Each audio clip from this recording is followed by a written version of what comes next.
Welcome to What the Decks, where over the course of a lunch hour, we take the idea for a deck build from Lunchbox to Deckbox. I'm your host, Skylar, and today we're going to be tackling the Crimson Court plus the Hungering Parasite. Now, we're particularly covering this as almost like a lessons learned episode. We're doubling down on Hungering Parasite. We covered them the last time we did a fresh build, and that was with Gambits Plague Pack. And so that's been tested. We're going to kick off with a field report covering the Hungering Plague. And I thought this was going to be a perfect back-to-back build setup. Didn't have this in mind originally, but Crimson Court was in the queue, courtesy of viewer Jake. Jake had requested that we tackle Crimson Court in some capacity. And so after my venture here with Hungering Parasite, I was like, you know what? That's what I want to try to build. So not only are we going to be able to, over the course of this episode, take the lessons that we've learned from the Hungering Plague and apply them into Crimson Court as we pair them with the same Hungering Parasite. But we'll also, so I think it's also going to be a particularly decent pairing, maybe even a very good pairing, because they kind of get to shake off some of the negatives of the Parasite, which we'll dive into. So first off, we get to tackle a field report. Now, this field report...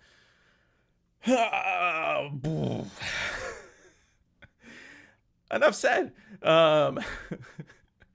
This was a rough one. This is the worst run of field testing we've had as far as builds in the show go, and I would go on a limb and say right out of the gate here, Hungry Parasite is not a good pairing for Scavix Plague Pack. It is not the play, in a few words. However, I'm somebody who doesn't get shook by this, doesn't get totally discouraged by this. And so for those out there like me that still want to experiment with this build, see what they can do, we're still going to talk about a field report.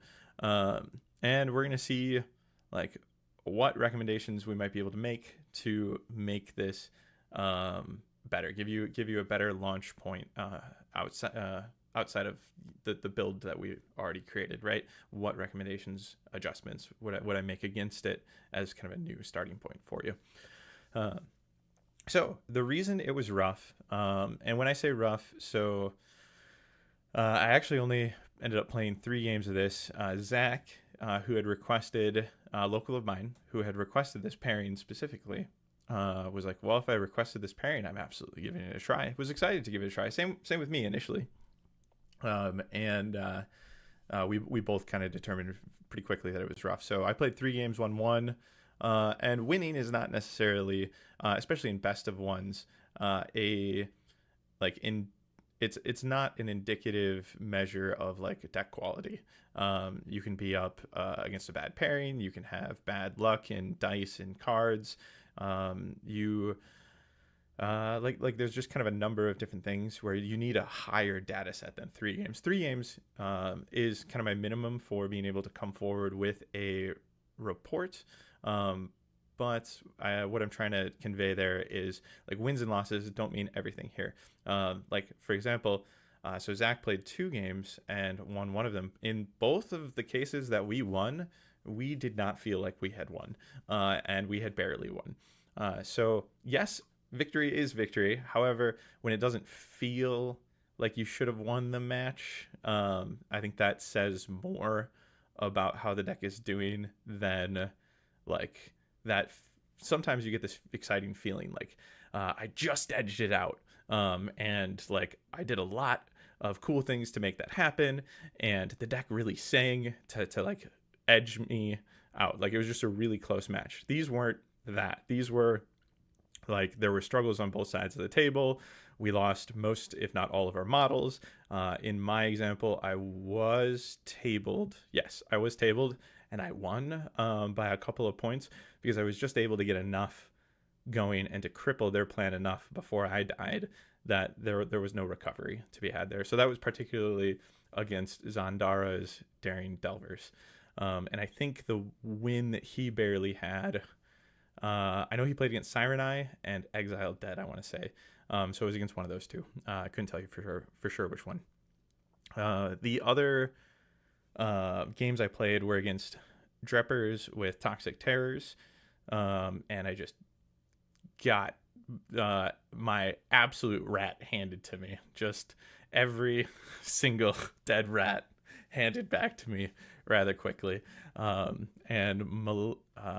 see what else. I did a self test where I played Grimwatch with Rhyme-Locked Relics. It's a deck I built and have been tinkering around with.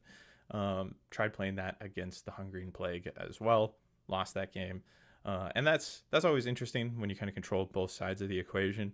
For me, it can really kind of like highlight, put a flashlight on the things that you're struggling to do in both cases. But in this case particular, I was interested in where the Hungering Plague was struggling. So what makes this pairing so rough? Let's start there. For those that may have missed this pinned comment attached to the Hungering Plague build video, I'm sorry, because this is important to know. I got this pinned comment up, I think within an hour of the episode airing, and that was thanks to viewer Mr. Dragon Fox, local to me as well. Mr. Dragon Fox is also the one that played Dreppers, Wraith Creepers into me and totally slaughtered this deck. So the pinned comment reads, correction and warning. If Skritter dies, he will selfishly hold on to the Bane of Heroes permanently. Mine now. And I'm not sure how I didn't catch that during the video. This is actually something that I knew in advance. Like it was something that I had realized and forgotten. And it's part of when you summarize elements, right? During the show, I kind of summarize how the Hungering Plague moves. How the Hungering Parasite breaks. I didn't say like this fighter has to be taken out of action. When it is taken out of action, it goes into the discard pile. Then it re-enters and Inspire. I was spending a lot of time summarizing that. Even if I did end up reading it verbatim during the show, it was something I didn't relog into memory. And so that's the danger. We talked about this on the show. Well, when you summarize something and you don't have the exact wording, that can throw you off. So why does the Bane go to the discard and then come out of the discard? Well, it's because a fighter dies. A fighter is taken out of action. I think I would have realized this like immediately during my first playtest of this, but hilariously during the whole episode, I talk about how we're going to give this to Skritter.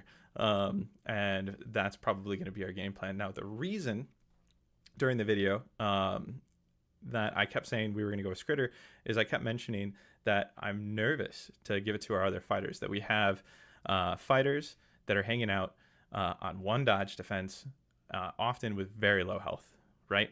And so I pretty much just didn't feel comfortable giving it to these fighters and increasing the odds that a fatal blow would be incoming against them. And that's part of the reason this deck really hurts, is so once you get inspired, right, a lot of the time you're up to one shield. Now, mind you, for Rubidius and Itchit, not the case. But you're also getting access to most of your accuracy when you inspire.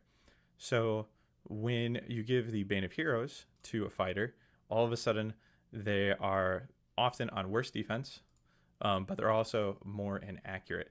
So what both Zach and I observed is when you're playing Hungering Parasite with the Plague Pack, it shifts their game plan from this positional like corruption game plan into like full tilt aggro.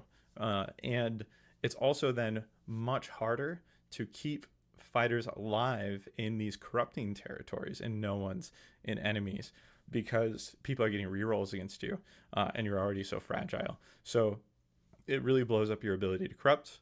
It really blows up your ability to have reliable, accurate fighters, and it gives people rerolls against you and reduces your defense value. So you got to be really, really careful and intentional with who you give that parasite to.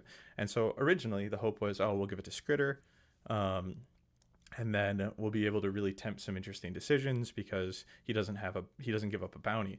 Well, that's thinking about it backwards, right? Again, summarizing, it's not that he doesn't give up a bounty, it's that he's not considered to be taken out of action, and so therefore he'll take the parasite with him, and it'll be stuck there, and you won't be able to score. Now, with Plague Pack in general, you have a really great surge package, so you don't need too many of the surges from Hungry and Parasite, and you have a pretty rough end phase package. You have about 2 good end phase cards, so you need 3 or 4 if you want to stomach, a less than ideal third end phase from your own deck. And if we're losing the Bane of Heroes upgrade to Skritter, if we were to go that route, then we're unable to score.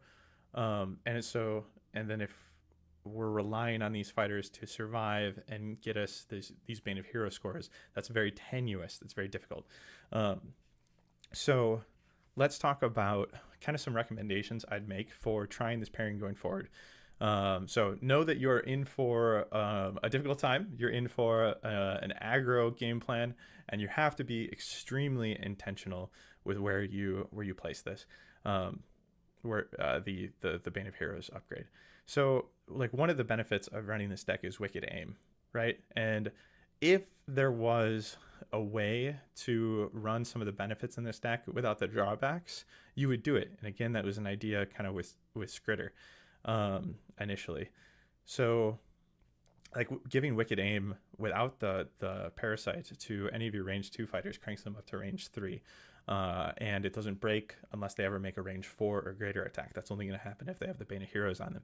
So, like, being able to elevate, a 3 damage attack to range 3 is a really cool prospect. It's just about the rest of the game plan. So how do we make this work? All right. So, and we're not going to spend too much time on this.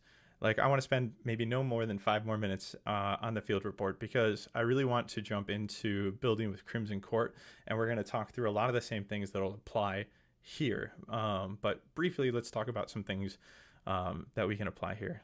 Recently, I reset my browser cache for some troubleshooting, so I got to change card sort options. I had to, like, log back into everything, which I knew was going to happen, but it's like whenever I do something like that, where for like troubleshooting purposes or what have you, I'm like, oh, okay, yeah, sure, fine. I'll relog into everything and I'll figure out what's been cached and stuff like that. And then I'm like going into deck building websites and stuff like that. I'm like, these are all gone. I got to reload these and all that kind of stuff. But that's neither here nor there. So one of the decisions I want to hold on to from last week is I talked about how I didn't want to bring Reckless Fanatics. So Reckless Fanatics, did we load in this pairing? We at least got the search loaded in. So let's go from here. So Reckless Fanatics is the one where you have to have 2 fighters adjacent to an enemy fighter. So 2 or more friendly fighters adjacent to the same enemy fighter, and at least one of those friendly fighters are Befoulers. Well, it's made worse by all the damage that can be stacked. So what do I mean by that? That's a note I made. And I was like, I'll just read my note live. But Reckless Fanatic, it's a decision I stand by, not including it in the deck because of the damage that can be stacked. What did I mean by that? I suppose it's ignore the note. But the reason for this, like, being a bad pick here is, I know what I meant by it. So if you're adjacent to somebody at the end of a round and you have the Parasite on you, you probably want to damage them. That's what this means. Very often I feel like the Parasite has to enter into this conversation, especially with how quickly you're going to be losing fighters. The Parasite needs to be considered in the context of Reckless Fanatics, and so you want to be able to deal that damage to that individual that's sitting there instead of yourself, and that means that you're going to deny yourself Reckless Fanatics, but more importantly, you're forcing yourself to keep somebody alive next to you, And when I talk about damage stacking, it's because something like Noxious Vapors can also, this is a really good card, can also be dealing 1 damage to that fighter. So one with Noxious Vapors, another with the Bane of Heroes. And again, we have kind of attractive elements that still make me want to make this pairing work. But that's another case for leaving Reckless Fanatics out. I also don't want to have to use push tech towards Reckless Fanatics. I need to use it to make sure that my Parasite is not damaging myself as much as possible. So that's what I meant there. So looking over the deck after the Skritter realization, how much does that ripple into the deck? And it ups the value of Sudden Swap. So now, before we were kind of talking about like what this game plan was going to be, and it was kind of always the idea of like, oh, we'll put Skritter out and he'll have the Bane of Heroes on him, and then we'll swap somebody in. Well, it's just kind of in reverse now. But like really defines kind of your game plan with Skritter. Like Skritter is going to be the one that gets in there and then is the one that's facilitating Sudden Swap. I feel like if you have Sudden Swap in your hand, especially in your opening hand, that's exactly what Skritter's role is going to be, is to surprise deliver the Parasite in a little bit later, which I think is really important because of how fragile you are. And so in that case, maybe you can actually give the Parasite to somebody like Rubidius and then hold him back, keep him safe. I think that's the hardest part of this deck is you need to make sure that the Parasite isn't entering enemy territory until really late. And so it's figuring out what to do with your early activations while still making sure that you're able to score for the Parasite. Like, for example, I'd get rid of Temporary Retrieve. As a result of that, I put in Befouled. That's a recommendation I'd make. Befouled was a card I was on the fence on last week. It's something I normally run. But in this kind of game plan that we were building, I was like, oh, let's try Temporary Reprieve instead. No, I think Befouled belongs here, especially with how cagey we need to play with the Parasite. And then Lure of Power. Which one's Lure of Power? Yes. Choose a fighter that has one of our Bane of Heroes upgrades that is on an objective. Break that fighter's Bane of Hero upgrades. I think that this one should probably be a Curse Divided if we're going to maintain a break. Just because the game plan kind of shifts to that aggro space now, and I can't guarantee that the best place for the Bane of Heroes is going to be on an objective. Like, I think most of the time you're going to want to slam him into somebody and then be able to toss it over to them. The problem with that though is you're not able to knock back the fighter because if you do, then they're not adjacent to you anymore. So that's something that we're going to be talking about, lessons learned, as we kind of build into the vamps here. So maybe Lure of Power stays. But okay.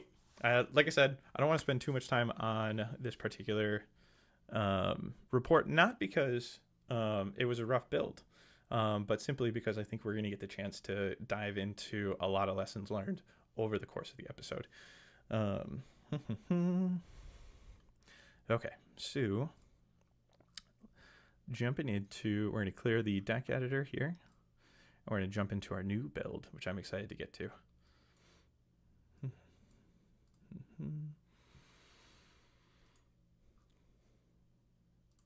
And so the reason I felt that Crimson Court, I talked about how they're going to be able to shake some of the negatives of Hungering Parasite. So Hungering Parasite, first and foremost, is going to be turning you uninspired if you're already inspired, or preventing you from becoming inspired while it's hanging out. Well, the Crimson Court have essentially a soft inspire, where they have a different build route that's going to allow them to still reach some sort of like inspiration, some sort of higher state while hanging on to the Parasite. So they see less of the negatives in that regard, because they essentially just have two inspires. One's called Bloodthirsty, and that's on their uninspired side, and then they have an inspiration proper. But one of the fun things about playing Crimson Court is you get to choose in any given game which sides of which cards you want to see. In this game, is it better to see? We'll take a look at Velis here. Let me load this in. So we'll take a look at Velis. She has kind of like single target assassination vibe going for her, or she has scything. And so if I'm remembering correctly. So let's take a look at her. Let's load in a card. Hey, Wellner. Thanks for joining. Yeah, Vel's here. So, yeah, scything. We'll notice a red box here as well as a gold box here. They're the only ones in the game like this. So the blood, and this really makes it feel like two different Inspire conditions, right? We're actually literally framing it out. We're giving it its own unique color, that blood red. Bloodthirst. If this fighter has 3 or more hunger counters, she has Bloodthirst and cannot be on guard.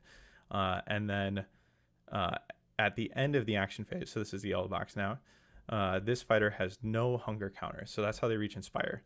So on this side, if she is bloodthirsty, she's gaining so paired blades, scything if this fighter has bloodthirst, so it has to be there. And then the curse, so this, they all have this.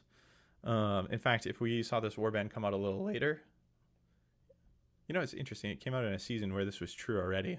Like you might see this text only on one fighter, and then you just see it referenced on the other fighters. Maybe it's because they can each get to an inspired state, and then they're kind of hiding the curse. Yeah, okay. That's why they chose to do it this route. Anyways, I'm a sucker for little details like that as to like why they would make formatting decisions. So the curse at the start of the round, give this fighter 1 hunger counter. So at the beginning of the game, they're each going to start with 1 because we've started a round. And then the hunger reaction after this fighter's attack action, which takes an adjacent enemy fighter out of action, remove 1 or more hunger counters from this fighter. And they all have that as well. So narratively, as time goes on, this hunger builds, this bloodthirst builds. And if they ever get a kill, they can satiate that bloodthirst. They can remove 1 or more. So they can remove as many as they desire as they drink, you know, from their victim and then become inspired. And when she becomes inspired, she's on guard, only on 1 dice, but that's still cool. And she kind of becomes a single target missile because she has cleave and ensnare on her attack here. Hold on 1 second. Excuse me.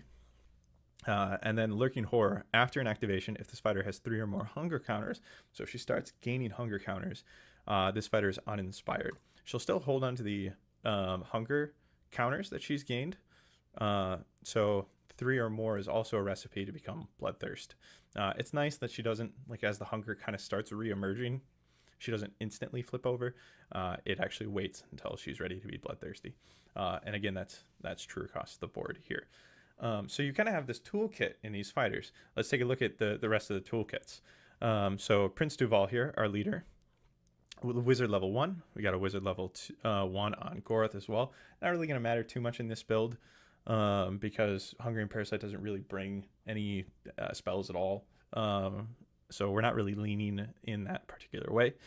So if he's bloodthirsty, then, and that's at the top of each of their cards. I like that they kept that consistent. -1 dice to a minimum of 1 and +1 damage if this fighter has bloodthirst. And this is to Possessed Blade. So we're going down to 2 hammers. We're going up to 1 damage. So he can hang out with the Parasite and still offer a 2 hammer, 3 damage attack if he's bloodthirsty. If he were to inspire, then we see this attack gain cleave. So it's the same profile, just with cleave. And then he gains a spell. So Fiendish Lure. It's a spell reaction, and you're looking for channel. Use this after this fighter's attack action takes the target out of action. If cast, choose 1 enemy fighter within 4 hexes of this fighter. Push the chosen fighter up to 2 hexes closer to this fighter. So this is really cool, right? So essentially, you know, narratively, he's just gotten a kill, and so I like to think that he's feasted off of this kill and is just surging with power. And this Fiendish Lure allows him to grab another and pull them closer against their will up to 2 hexes. Super cool. Gorath the Enforcer.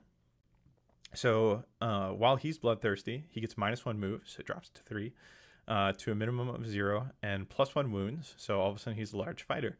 And so this is if he's bloodthirsty. Also, we're rocking a range 2 attack. Pretty good to begin with there. If we let him inspire, that range 2 attack gets a 3rd damage as well as knockback 1. And he gains a spell, Vile Transference. This is a spell action, so he has to take an action to do this, opposed to the reaction that we have over here on Duval. If cast, choose one friendly fighter within 4 hexes and one enemy fighter within 4 hexes. So we could have an 8 hex birth here, right? 4 this way, 4 the other way from him. Remove 1 hunger or 1 wound counter from one of the chosen fighters and give it to the other, which is really funny, I think anyways. So is it specifically 1 friendly and 1 enemy? Okay, yeah. I knew it was 1 friendly and I was like, is it 1 friendly and then a fighter? Can you like switch hunger counters a little bit? But no. So essentially you're giving hunger counters to your opponent, which isn't going to matter unless you're in the mirror match. And then this is comical. I don't know if you really use this to any great effect as far as the hunger counter transference goes. You're using this for the wound transfer, right? Heal 1, damage 1 is a pretty cool ability. But it is channel on 1 dice here, so it's a 66% chance to go off. Because you've got your 3 results and then your crit, but there's two sides of that spell dice that aren't going to work out for you. All right, last piece of our toolbox is Anais, Curseborn. +2 move if the spider has Bloodthirst, so he's just really fast. 6. He's also the only one that we have that's on dodge. I'll point out. Everybody's on 4 move. Everybody has 4 health. He's hanging out on 1 dodge and looking for Fury instead of hammers. But still a really accurate profile because 3 Fury is a lot of chances for crits. And if he gets inspired, he gets up to 2 dodge, which I find incredibly attractive. So your leader also gets up to 2 shield. So that's something to consider. And then when this fighter makes a move action, he can move through. So this ability, I'd read it out, but what I want to tell you is that it's actually been replaced by the flying trait per the errata. I think, yeah, right here. Anais inspires, gains the following trait, flying. So there we go. A little FAQ for Gorath here. If you use Vile Transference, you're giving away, you're giving a wound to somebody. Is he considered to have dealt damage? And yes, that is the case. So, okay, let's dive into the build. So are we at our normal zoomed in %? There we are there. So we, at the beginning of the game, can kind of assess what our needs are going to look like. Like, if we really need Cleave and Ensnare, we can start getting blood counters on her. And we can even have the Hungering Parasite on her. It's just once... Oh, wait. Let me think about that again. So we want to remove her hungering counter, or her hunger counters, to be able to inspire her. So whenever we have 0 on her, we're going to want to get the Parasite off of her before the end of the action phase, which is important. I kind of glossed over that, but as somebody who plays Skaith's Wild Hunt, it's a Inspire window I'm extremely familiar with. So their check is at the end of the phase. So if they have... Oh, this is interesting. So if they have the Parasite on them at the end of the phase... They would need to somehow be able to shake it before the Inspire window. So at the end of the action phase, this fighter has no hunger counters. So if that's true, their condition is met, and they would inspire at the beginning of the next, so they would inspire at the end of the phase is when they would normally inspire. And so if they have a Hungering Parasite blocking them, they're not going to be able to inspire. Part of me was wondering, does that queue it up for when the Hungering Parasite leaves them? I don't think it does. I'm pretty sure they only kind of inspire in that one spot. And then if they're blocked by the Hungering Parasite at that time, they got to wait a whole round. They got to wait for the next opportunity. And I'll double check that if that isn't the case, but I'm 90% confident on that. If that isn't the case, I'll top the next field report with that. But in the meantime, I'm extremely confident that they only get the one opportunity per round, and it doesn't kind of queue them up to get it into the next round if they lose the Parasite. Okay, so one of my favorite objectives, we're going to start with objectives. We're going to start with end phases. Let's just check, do they have third end phases? I think that's what we just took out. Yeah. Scoreless in the third end phase if surviving friendly fighters have 10 or more hunger counters, or there is only one surviving enemy fighter. We can bring this along and entertain it. It's going to rely heavily on how many hunger counter cards are worth taking, and I don't think the answer is going to be many. I think that we're going to take more from the Hungering Parasite that's going to detract from this. Like, we're not just going to bring these cards because they can get us to 10. They've got to really vie for that slot. And I don't think that there's enough juice to really get 10 between all of your fighters by the end of the round. But maybe I'm wrong. It's just they came out at a time during Championship where there were hunger cards in the pool. And so that would help them get to this Blood Curse objective. But it's worth 3 points, so it's worth at least considering. In the meantime, let's look at what other things that we can bring with us. So, is it Death's Domain? Yeah, excellent. So this is a card that also exists in Skate's Wild Hunt that I love dearly. We're going to bring this. Or at least we're going to try to bring this.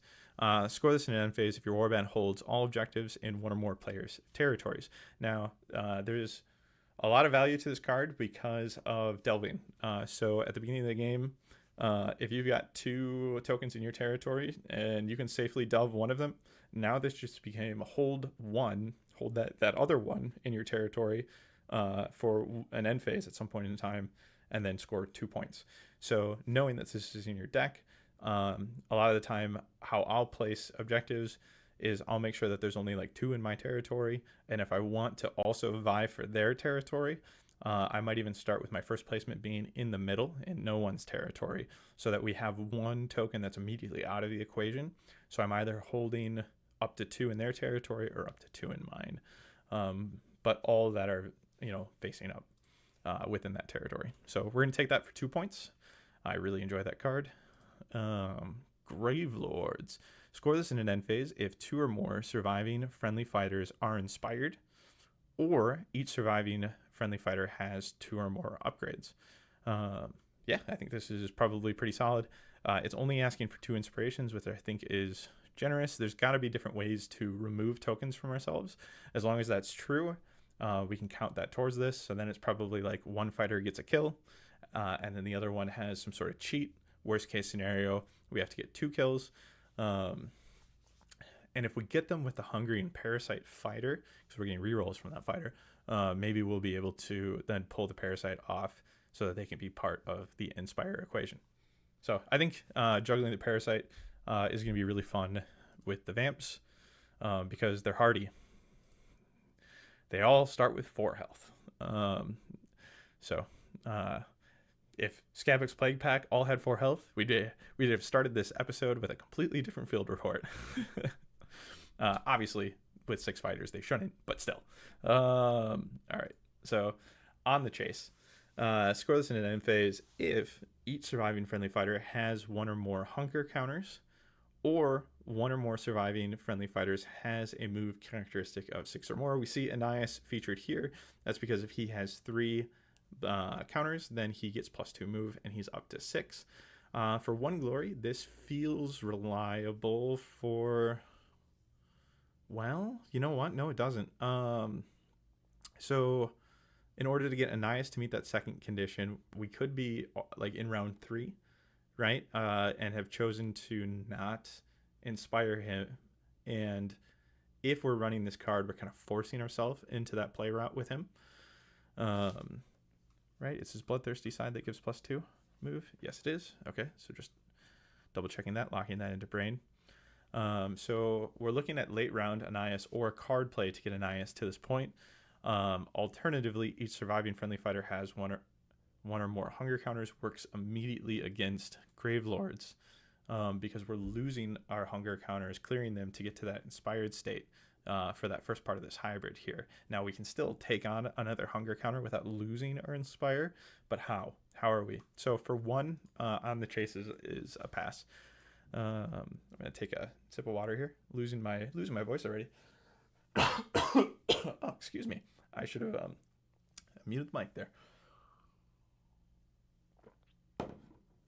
All right. Recovered boys. Dying. I don't want to die. I always feel like I'm dying anytime I have a cough to go in, though. Or at least I like to just over dramatize it. Recovered poise. Score this in an end phase if 1 or more friendly fighters are inspired. This feels reasonable. We can do this round 1. It's 1 point. This feels much more reasonable than on the chase. Again, we can get to this point if we are able to just cheat off their hunger counters. Maybe we poured a bunch onto... maybe we poured a bunch onto Gorath, and then we had him pull a hunger counter off of somebody with a spell. It's there. That's what I like about a warband like this, is that's probably not like a common play, but it's available. So you have all of these play spaces for like niche opportunities. Spent too much time with the plague pack, got the death disease. Exactly. Exactly. So recover poise. That gets a yes for consideration. Red Ruin. Score this in an end phase if 3 or more enemy fighters are out of action for 2 glory. So this is what Chill of the Grave reads these days. Kill 3 or have 3 of their fighters out, 2 points. We're not going to bring this card. This is a meta call at best. So if you think that the meta you're going into is full of Swarm warbands and specifically not Resurrection warbands, then yes, this is worth 2 points. It's just like, if you're up against the Gits constantly, this card is going to feel like the best card in the world. But if you go to a tournament and that tournament has a meta where there's a wide variety of warbands present, which I love, right? Like that's when I think the game is at the healthiest, is when you see the wide variety, right? Then to score this against elite warbands, 4 or 3 fighter warbands, against 4, you have to topple all but 1 of them. That's a feat. That's like you're up against another set of vampires and you got to kill 3 of them before you can score this card. That's rough. And then if you're up against 3 fighter warband, you got to table them. And they're going to be pretty hardy to prevent you from doing so. So Red Rune gets passed from me. Worthy opponents. Score this in an end phase if 1 or more opponents has the same number of glory points as you or more glory points than you. Oh, fascinating. This also scores... okay, we're not taking this card, but I didn't know this card existed, and that's really funny. So when you score matters, right? So if the first person to take an activation in a round is going to be the first person to score in the end phase. So if that's not you, if you go second, which actually I'm almost tempted to take this card, but it's 1 point. It's really dodgy. I'm not sure that's the play. So if your opponent is able to score first and they catch up to you in glory, then when you go to score, you'll just instantly get this first and then score whatever else you need. But for only 1 point, I think we'll resist the urge here. Bane's Triumph. So now we're into the end phase provided to us by Hungering Parasite. So we've grabbed 4. I don't know how I feel about Blood Curse here. Like I imagine we're shaking Blood Curse. I could be talked into it yet by Gambits upgrades, what have you, the rest of the package. Death's Domain and Gravelords I feel pretty good about. Recovered Poise I think is a pretty reliable 1-pointer. So we've kind of got about half the picture comfortably here. So hopefully we're able to identify at least 3, if not more, cards that we feel the Hungering Parasite can really bring in and elevate this build with. So Bane's Triumph, a friendly fighter with your warband's Bane of Heroes upgrade is in enemy territory, and there are no other friendly fighters in that territory. Now with a 4 fighter warband, I don't think this is the worst ask. And we've got good speed, 4 speed. So we could always kind of play around in our territory and then try to run in to their territory with this towards the end. It does limit our play pattern. Like, I think this was in my hungering. I don't want to bring that up right now because I don't want to lose our progress here. But I believe this was in the Hungering Plague. Oh, you know what? I can cheat. Nemesis deck library by Battle Mallet, and let's go to Hungering Parasite, Hungering Plague. Yep, it was in here. Okay, so this card was super difficult in Plague Pack. We're actually going to leave this tab open in case I need to reference it more because, again, we're kind of diving into lessons learned. So it limits your play pattern because you know that anybody you put over the line, you either need them to die or like somehow exit that territory before you're going to be able to score Bane's Triumph. And if you haven't seen it yet, if you got surges in your hand, you could surge into it at any point in time. And in this particular build, like in the Hungering Plague, this is a card I'd recommend tuning out because like it hurts your ability to corrupt as well, which is tenuous and very necessary. Like you need to be able to get your fighters inspired, right? And so in order to do that, you need to be able to corrupt their territory or corrupt another territory outside of your own. Your own is usually a given. And Bane's Triumph says, no, don't come over here. So that was a problem in this deck. Now, we don't have the same like restrictions against our Inspire mechanic with the Crimson Court, but it does limit play patterns. So let's think about it. Well,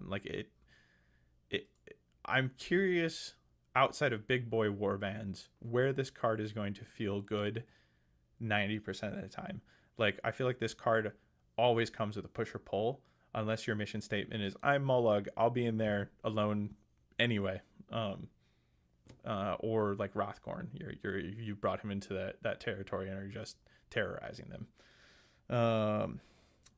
Oh dear Lord, get that objective away. It'd be worth 3, and even then it's a possible pass. Okay. we're feeling it. So now the only reason I am including it is I've been playing against Kagra with Parasite. It's a test that Alex has been doing. And this has been a decent score for him. Now, in that scenario, he's spending time sitting back in his territory, desecrating, and then like getting somebody over the line at the end to score Bane's Triumph hasn't been the most terrible ask for him. In fact, it's been his leader most of the time, and like he can use a spell to launch her into my territory, or he can combo this with Powerful Pawn, and so now he's scoring 4 for just sending the leader over into enemy territory. So these are both cards I'm going to consider here. We have a pretty good leader, but like those are the risks. Those are the push and pull. There's a lot of push and pull with Hungering Parasite, just in general, to the point where I'm not sure where I've landed with this deck. Like it's got an amazing surge package, but it's at a cost, and it's really interesting to navigate. I think the best deck for Hungering Parasite so far that I'm familiar with, there could be others, is Claw Pack. And I think people also see success with things like Mollog. And because you kind of have this big boy that can carry the Parasite around and really benefit from it. But Plague Pack, that's really interesting because they can stagger, and then they can toss down a card that's like, hey, you can't attack my assassin, who's also hanging out with my Bane of Heroes. Things like that. But we're talking about Crimson Court right now. So Beyond Exhausted. Score this in an end phase. If the fighter that has your Warband's Bane of Heroes upgrade has 1 or more move and or charge tokens, this is a really reliable 1-pointer. All right. I've heard Headsman. Yes, Headsman's another that I've heard. Chop locally was telling me that it is something to be feared. And I think that kind of it doesn't quite fit into the same play pattern as the claw pack, but it's just as aggressive and just as like target takedown vibe to it. So, all right, Cursed Tyrant. The difference there is, I really enjoy that the plate or the claw pack come with abilities to like deny damage to their Band of Heroes fighter. They can either cast that damage off onto a minion, or they can say like, you can't attack me in general. I think it's a really cool pairing, and I'm hoping I come away from our field report for the Crimson Court also feeling like this is a really cool pairing with a lot of potential. I think it's there, so we'll find out together. Cursed Tyrant. Score this in an end phase if a friendly fighter has 4 or more upgrades, and 1 or more of those upgrades is a Bane of Heroes upgrade. We have 4 fighters that we're going to be tooling up quite a bit, and I think this is a totally reasonable card to toss in here, especially if we feel the value of our surges are really good. But Cursed Tyrant, there's risk to it, right? As soon as you start stacking upgrades onto a fighter, people are going to be like, okay, that's the one I'm going to need to take down, or they're going to be able to score Cursed Tyrant. I know that's been my feelings across the table, is after I see 2-3 upgrades making onto a fighter, and when I'm up against Bane of Heroes, if I have time to make them a priority, I try to. Now, there's a way around this where you bank upgrades in your hand and you hold on to them kind of going into scoring, and then you lay them all down all at once. But again, push and pull. And now you went a round without all of these upgrades on your fighter. So here's kind of another example of that theme coming through here. Far and wide, score this in an end phase if the fighter that has your Warband's Bane of Heroes upgrade is holding an objective. If that objective is in enemy territory, gain 1 additional glory point. So if you're somehow able to hand the Parasite off to somebody who then either was already on an objective on their side or finds themselves onto an objective, is an enemy fighter, they can score this all for you. That's really cool. But I think most of the time you're going to be the one scoring this for yourself. You're going to find a way to get onto one of their objectives, and then while you're in enemy territory, you're gaining the additional glory point here. What's nice about this, though, is all of that is just for the additional point, right? So as long as your Bane of Heroes fighter is holding an upgrade, anybody that has your Bane of Heroes, even them, is holding an objective. Did I say holding an upgrade? Either way, holding an objective, you're getting the 1 point. And it is flexible into that too. I'm going to try for it. Far and Wide is a card that I think I would tune into Hungering Plague, by the way. I think it should go in instead of Bane's Triumph. That's what I'd tune into that slot. All right, and their problem now. Score this in end phase if there are more surviving friendly fighters than surviving enemy fighters, and an enemy fighter has your Warband's Bane of Heroes upgrade. No. So we're not going to take this because we don't want to do this whole more surviving friendly fighters than surviving enemy fighters juggle, right? That's hard enough on its own for 2 points. And then to also have to give the to give the Bane of Heroes over to the enemy, I actually think that this is the hardest objective in this deck, period. So we're not going to bring their problem now. I can't imagine a build where I bring their problem now and find it to be reliable.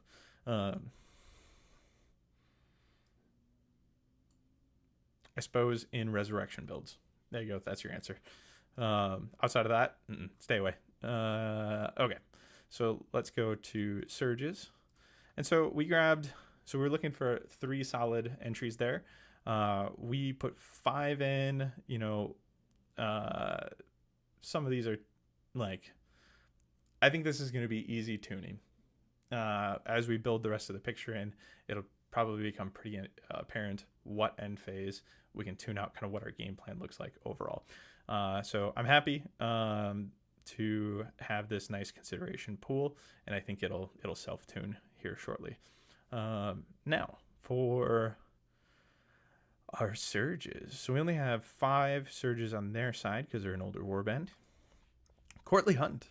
Surge. Score this immediately after the first fighter is taken out of action in this round if that fighter is an enemy fighter. This is gambling. I think that this is fun. I don't think that this is reliable. I'm going to not put the Cowardly Hunt into our pool, and I'm going to hope that we don't need to dip into it. It's like in round one, chances are you're not going to be the first fighter to die if you manage your fighters well. But it's like, especially after that round one, harder and harder to guarantee there.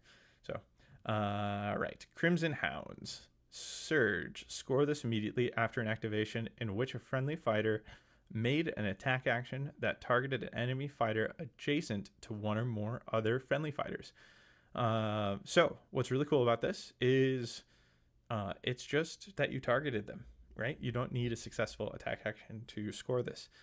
You do need some supported position, but that could come up from the fact that you're holding an objective. Somebody comes to move you. They're unsuccessful, maybe, right? This is a common thing that can occur, on your side or their side of the table, is they came up to attack you, they whiff, and they don't even get access to drive back. Doesn't really matter where you are. All of a sudden, subsequent attacks on either side of the table have support and can score you Crimson Hounds.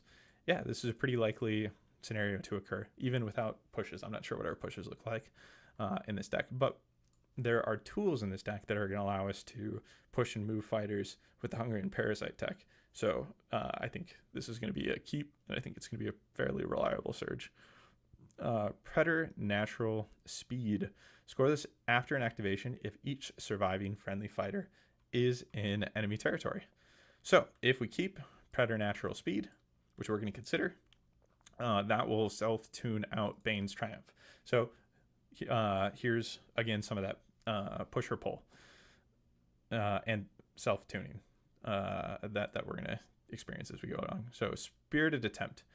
Surge. Score this immediately after an enemy fighter's attack action that deals damage to a friendly fighter if that friendly fighter is not out of action.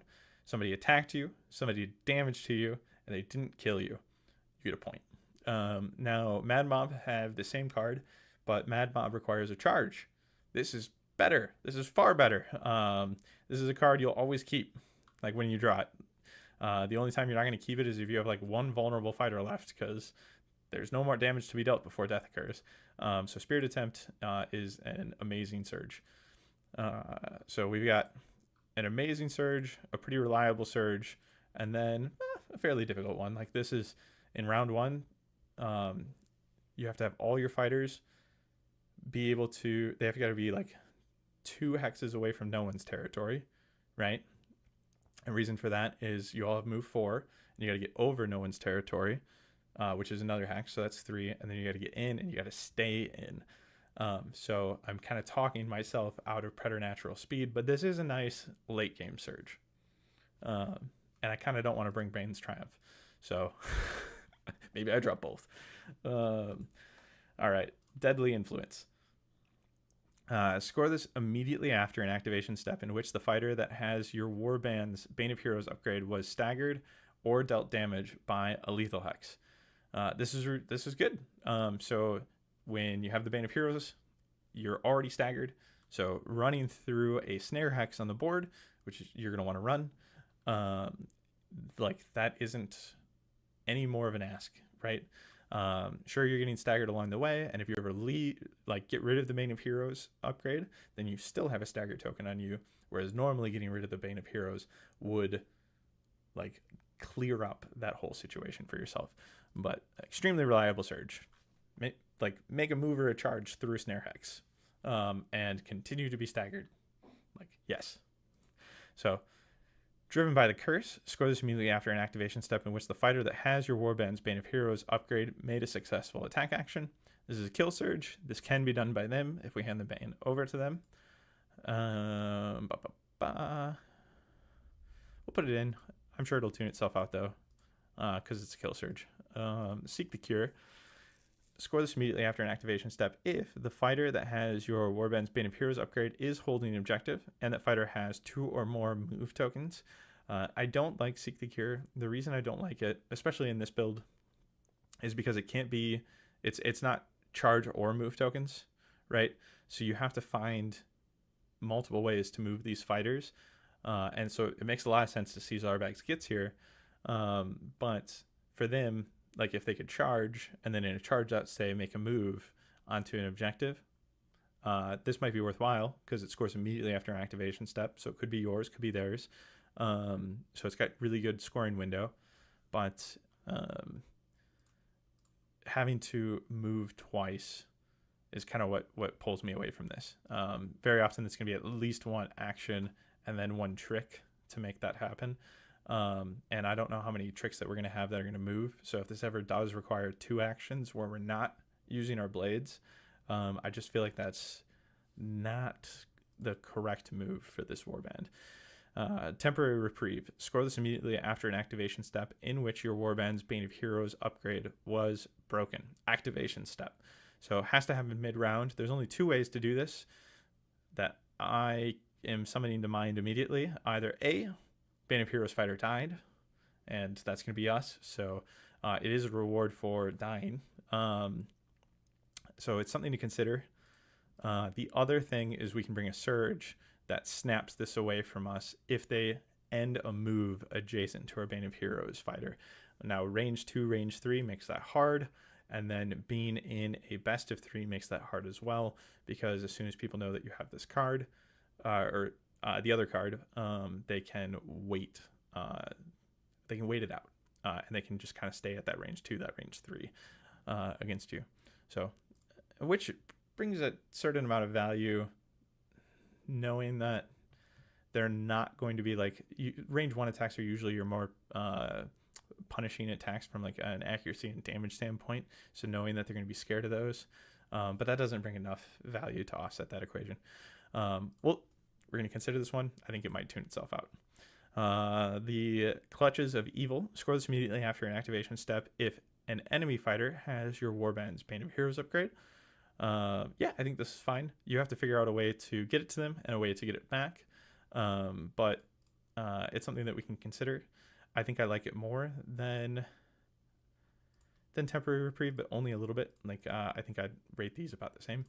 Thwarted Destiny. This is the the 2 really good surges are Deadly Influence and Thwarted Destiny. So Thwarted Destiny, score this immediately after an Inspire step if you gave your Warband's Bane of Heroes upgrade to an Inspired fighter in that step. So we bring one of our fighters out of Inspiration, or the fighter that has your Warband's Bane of Heroes upgrade was taken out of action in this turn. So we lost a fighter over the course of the turn, could even be in Power Step. So very similar to Temporary Reprieve. It's like Temporary Reprieve and, which is why it's really, really good there. So we have 8 surges to choose from, and a couple that are already kind of like, so I think we're set there. And let's go on to, actually, let's go to spells. So we've only got 2 spells available to us. Now we're dealing with we're dealing with spellcasters that only have a value of 1 for wizard level ever. Unless we bring, I think they have an upgrade that gives one of them a wizard level. Pretty sure so. I think it's a chalice. So if there's a spell that we think is worth the risk, we can always also then consider bringing that to, because I think it does more than elevate the wizard level, to elevate our chances at this spell here. So Dark Glamour, if cast on a channel, choose 1 enemy fighter within 3 hexes of the caster and give the chosen fighter 1 move token. That can be so damning in a world where you can no longer be charged out because of this move token. Yeah, I like Dark Glamour. And I think that's worth the risk. So we're on 1 dice, 66% chance to just wreck their ability to be charged out. Let's take that. Dark Hunger. So this is looking for a focus. So we're on a 50% chance here. If cast, choose 1 fighter within 4 hexes of the caster and give the chosen fighter 2 hunger counters. In addition, if cast, you can remove 1 hunger counter from the caster. So the 50-50 is rough. I hate that about spells. This is a pretty good payout. It gets one of our fighters up to Bloodthirsty and another one to inspiration potentially. So I want to consider it. I do think the fact that it's looking for a focus is going to get this one removed. Deadly influence is nutty good. Yeah, absolutely agreed. All right, so on that, let's go. I just want to go take a look. Let's just look up wizard level real quick. I don't want to detour too long into upgrades ahead of when I want to do them, but yeah, Blood Chalice. When you give this to a fighter, remove that fighter's hunger counters. Okay, which the spell was already going to do for the caster, potentially. So that part of the spell kind of gets brought to irrelevance if I'm hoping to have Blood Chalice before I ever see that spell. And that's not something you can rely on, right? So it's nice that they both offer that piece, but together it's redundant. +1 wizard level. This fighter cannot have hunger counters. So this is essentially inspire one fighter and give them +1 wizard level. And if you're planning on using Gorath's spell, let's see. Is it focus for hit? No, they're both channel. Oh, interesting. The spell reaction here, so you can make that more reliable, or you can make the vial transference more reliable. I like it. So I think we're going to bring the Blood Chalice, and already I'm feeling the pull to tune out Dark Hunger. I like this on its own because it's just going to make one of these fighters inspired for us, and we want that. But it's also then going to... I wish it inspired them instantly. That's okay. But then it's going to make their spell more reliable. Okay, moving on. So let's go back to Gambits. And let's get rid of the word wizard. All right. Bestial Transformation. Oh, they have banger Gambits. This is going to be a hard tuning for the Gambit section. I'm remembering some of what the tricks that they've got going on. Okay, so choose one friendly fighter. Discard that fighter's upgrades. That fighter's range 1 attack actions have Cleave and Snare. What? And each enemy fighter is a quarry. I don't know if there's any effects in this deck that care that enemies are quarry, but in the season that this card came out in, that mattered. It mattered enough. And then this effect persists until that fighter is given an upgrade, or until that fighter is taken out of action. So you can still take on upgrades. Ooh, this can get rid of the Bane. I like that. Okay, so we have an in-house trick for getting rid of the Bane. And we don't need to be adjacent. We don't need to be on an objective. And then we also have these range 1 shenanigans that we're able to make work for us. So the only one that this card is bad on is Gorath. So just keep that in mind. Ooh, I like that a lot. Blood Vial. Choose one friendly fighter. Remove up to 2 of the chosen fighter's hunger counters. So far, we're seeing reliable ways to remove hunger counters and less reliable ways to add them. So hopefully as we go down, we're going to find more reliable ways to add them. But remove up to 2 hunger counters or heal 1 the chosen fighter. We're going to entertain it. That can be really big in Nemesis, the heal 1, and the fact that it's also tied to the ability to force and inspire. Now, one of the reasons I think we might tune this card out is very simply when we're leaning into the Parasite, somebody has to stay uninspired. And if they're going to have to stay uninspired, we want them bloodthirsty. And do we want them to be the only linchpin for that? Or do we want to set somebody else to also be gaining bloodthirsty counter, or like hunger counters, so that they're bloodthirsty, so that if we ever need to shift the Parasite, we have a good candidate to shift over to. So I think we can see Blood Vial getting tuned out for that reason. But we might hold on to it for the heal. Maybe. Deadly Apotheosis. Choose one friendly fighter. While that fighter has Bloodthirst, give that fighter 1 hunger counter at the end of the action phase and heal 1 that fighter each time that fighter is given 1 or more hunger counters. While that fighter is inspired, you can re-roll 1 dice in that fighter's attack rolls. This effect persists until that fighter is taken out of action. So this is an upgrade. That's not an upgrade. This is a Gambit, but it treats itself like an upgrade for free. I feel like if this were reprinted, it might be some form of an illusion, but at least for what it could be doing for us right now, the boon to inspiration, being able to reroll dice in that fighter's attacks, that's pretty cool. And this first bit, I need to play test before I can really speak to the quality of, because you got to get a fighter to bloodthirsty, and then they're going to continue to gain hunger counters. Give that fighter 1 hunger counter at the end of the action phase, and heal that fighter each time that fighter is given 1 or more hunger counters. So if you get this on somebody early and they get to bloodthirsty, then you are able to heal them at the end and the start of each round. So this could be a heal of 2 across a round. 1 for the hunger counter they receive at the end from Deathly Apotheosis, and then 1 for the hunger counter they receive at the beginning of the next round as well. So some pretty crazy healing potential off of this. But you do have to ramp into it really quickly. So how many cards are we going to see that are going to give us hunger counter before we get bloodthirsty? We need more of them. Let's start answering that question now, so I don't just sit here and repeat that question the whole time. Oh, funny, right? These are all from Hungering Parasite, so they come up in my hunger search. It's like it's like the Crimson Court have been hungering for for a deck that could use hunger to great effect for a long time, because the cards that offered hunger were largely not great during the season that came out, the universal ones. And obviously these aren't it's a pun, folks. Okay. Shenanigans aside, Driven to Hunt, pick 1. Give 1 hunger counter to each friendly fighter within 2 hexes of your leader. So, and we get 1 at the beginning of the game, so we do now have 2 potentially if this is in round 1. So this can help get us that much closer to Bloodthirst.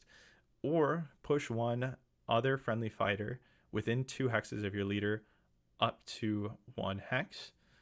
So this card's really great. This is going to be making it into the deck regardless, because it can push us towards that bloodthirsty step.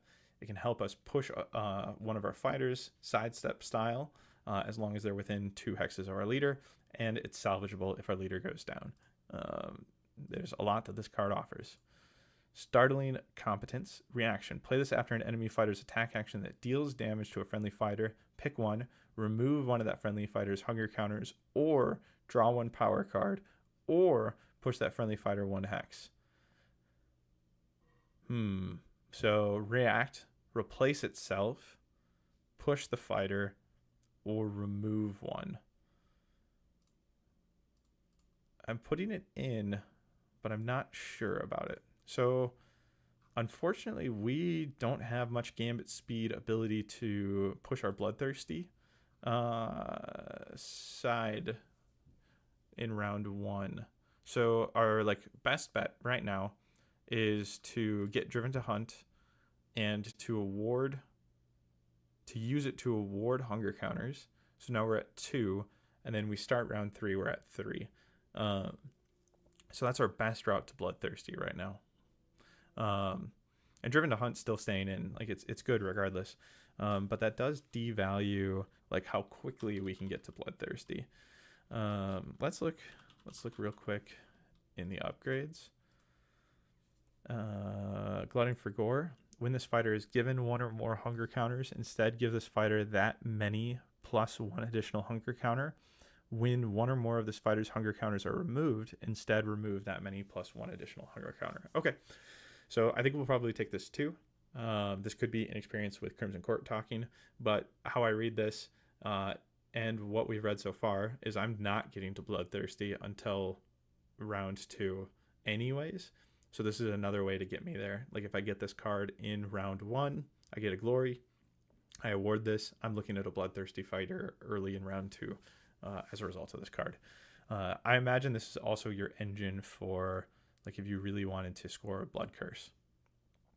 So we have 2 cards that kind of contribute to Blood Curse the most right now. We have not Dark Hunger. I don't want this card. I think we're going to tune out and give the chosen fighter 2 hunger counters. Oh man, that's a swing.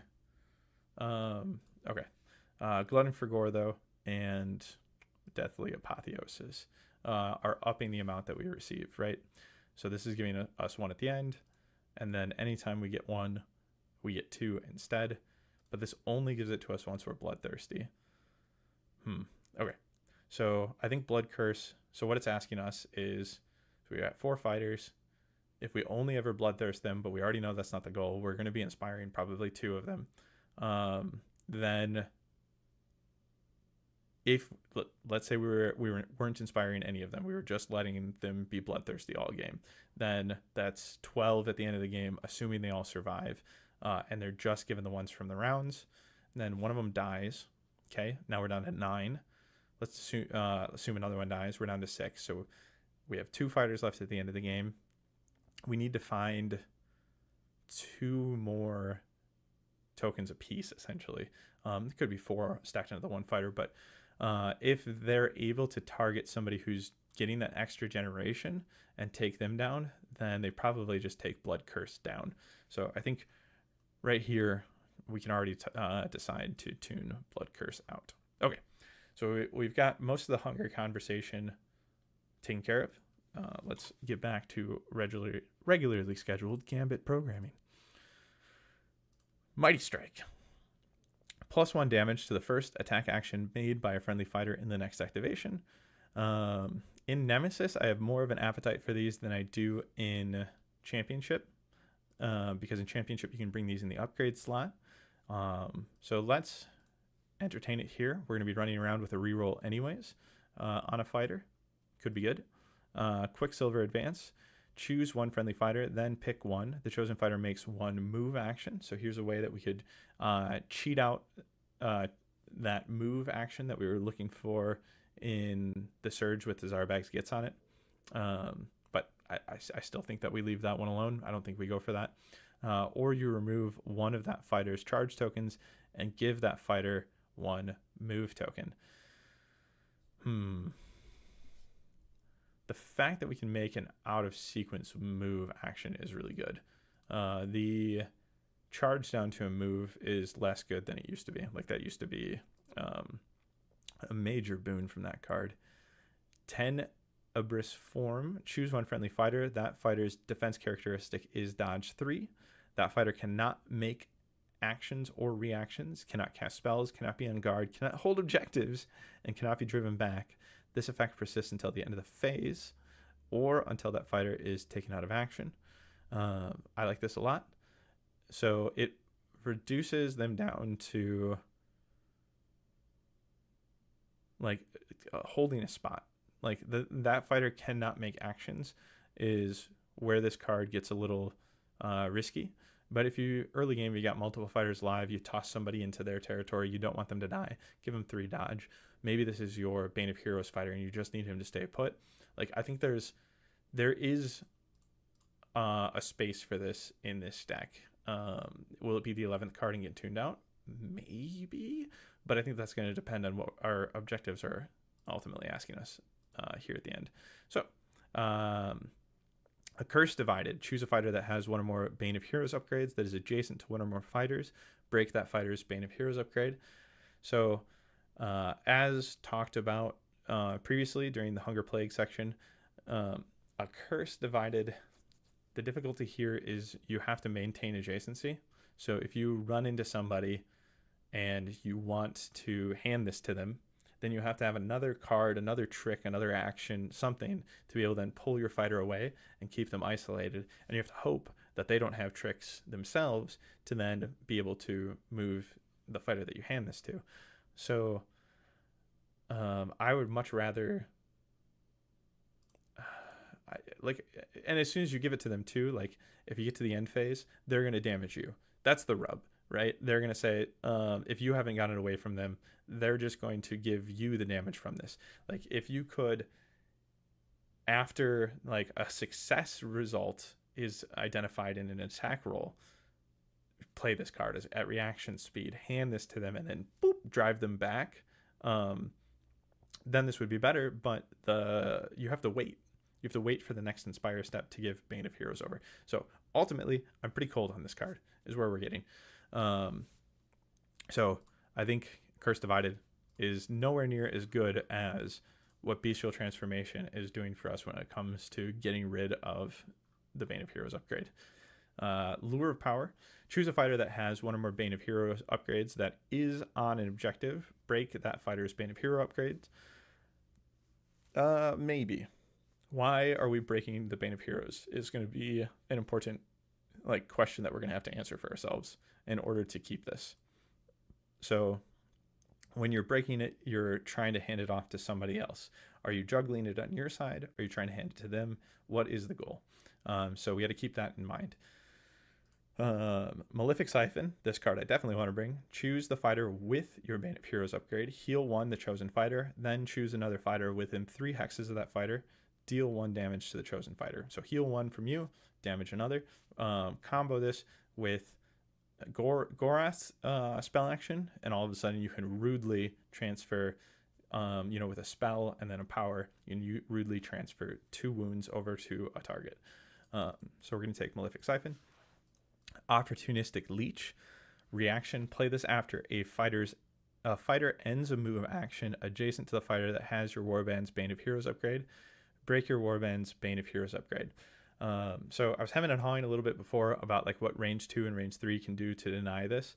This card's main goal for you is to, if somebody runs adjacent to you, charge right to your Bane of Heroes fighter, they think to themselves, oh, I'm going to get rerolls against this attack, I'm going to destroy their game plan fighter, because their game plan fighter is likely the one with the Bane of Heroes upgrade on it, which is a case for juggling, by the way. So this card will then brick it off of you mid leap there. So all of a sudden you're like, this isn't my game plan fighter, or at the very least, it's no longer staggered. Good luck taking it down. And so it does that, and it helps you score temporary reprieve. So outside of killing or the fighter dying in an activation that has Bane of Heroes, then Opportunistic Leech is here to help you score it, not through your own death or having to hand it over and kill one of them. This is the trick to scoring it. So if we keep that card, we absolutely are going to run this card. But I need to test this card more to truly kind of feel out how I feel about it. Today, I think I don't love how much it relies on your enemy to trigger it. You can move your own fighter next to you, and maybe that's really the case for it, is, hey, with one move action adjacent to your Bane of Heroes fighter, you're able to score Thwarted Destiny. Maybe that's what it's about.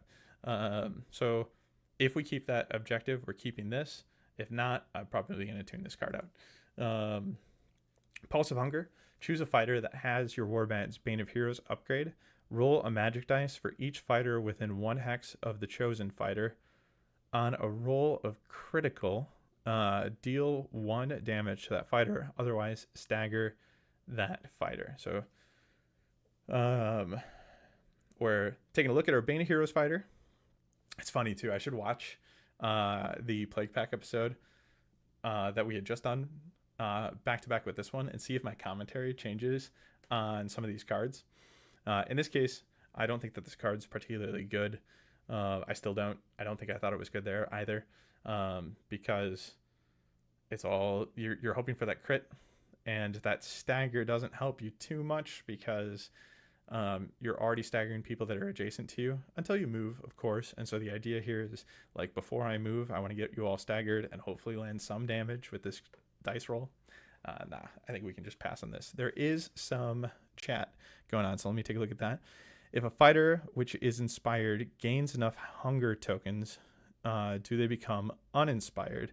I assume Bloodthirst and Inspire are mutually exclusive. If they aren't, that's why you'd break the Bane or to pass it off. Fighter inspired gains enough hunger tokens. Do they become uninspired? Yes, they do. So if they ever gain 3 hunger counters while they're inspired, they will uninspire and be at that bloodthirsty state. So thankfully they can build until they hit that 3, which is what they need for that bloodthirsty state. So that uninspire brings them straight into it. It's kind of like a inspire switch, if you will. But all right, sudden swap. Choose 2 friendly fighters. If one chosen fighter has your Warband's Bane of Heroes upgrade, you can remove each chosen fighter from the battlefield, then place each fighter in the hex the other fighter occupied when you chose them. I think this is going to make this into the deck for sure. It allows...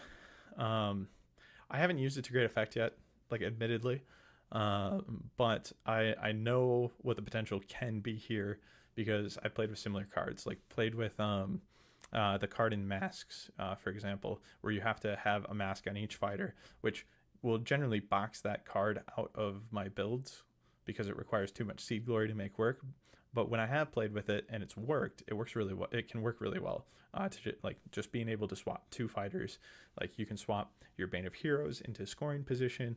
You can swap them to safety. You can set up a charge that you couldn't set up before. This doesn't look at tokens on these fighters, so one fighter can charge in and then retreat to safety, bringing somebody in that now can charge, things like that. So Sun Swap's pretty darn good. So we'll be bringing that with. Gotta hit check on that. Tempting Lure. Reaction. Play this after a fighter's move action. Choose a friendly fighter. So we're bringing this card for sure. Push the chosen fighter 1 hex closer to that fighter. If that fighter that made the move action has 1 or more Bane of Heroes upgrades, push the chosen fighter up to 3 hexes closer instead. So Tempting Lure is making it into this deck regardless of what else stays, because you can draw a line straight from it to Crimson Hounds here. You targeted a enemy fighter while another fighter was adjacent to that target. So Tempting Lure can offer us that without any setup. With minimal setup. The curse demands: choose a fighter that has 1 or more Bane of Heroes upgrades, push the chosen fighter 1 hex. I like this quite a bit. Now this is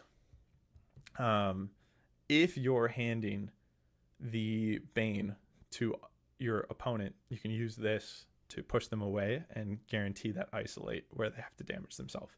But I think most of the time you're going to be using, at least in this build, because I don't think we're really leaning into that side, we will be using this as a sidestep for ourselves. But I really like that exists. Like a lot of the time, we're going to be using this, I think, to push into a position to make sure that we're passing the damage from the Bane off and not taking it on ourselves. The Curse empowers. The first range 1 or range 2 attack action in the next activation step made by a friendly fighter has Grievous 1, +1 damage to the first attack action made by a friendly fighter in the next activation step. Instead, if the fighter has 1 or more Bane of Heroes upgrades, we're going to leave this behind. We could bring this and kind of like double down on, we'll entertain bringing it, but I think this is going to get cut. I don't think we have the room for it compared to other cards. It's not as good as the same card coming in from the Vamp stack that just gives +1 damage to the next attack action, right? So if we brought this, it would be because we want consistency across our card options. We want to see that effect come up more often. So that would be a reason to bring the Curse and Powers. So I'll slot it in real quick. I knew that deploys were going to be the hardest part of this build. But